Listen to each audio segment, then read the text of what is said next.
Before we proceed, please note that while AI is used to create this video, all information is manually researched by our team and it is not AI generated. Here in the video, we will share the details for the Beatstar error code 915094970. As per our research, this error comes when users try to log into their accounts. During our research, we were unable to find any official information from Beatstar on the error, but our research suggests that this error may come because of some issues with the user's account. To deal with the error first, we suggest to close the Beatstar and reboot your device. Once the device restarts, try logging in to your Beatstar account and check if now you can log in. In case you still see the error, then we advise you to make a new account and check if you can log in with a new account. If logging in with the new account doesn't show the error, then it is possible that there are some issues with your account. In that case, you have to reach out to Beatstar support to report this problem.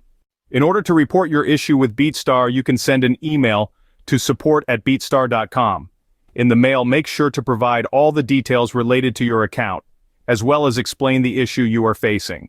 Thank you so much. This is all we have for this error. If you like this information, don't forget to subscribe. It'll be a great support.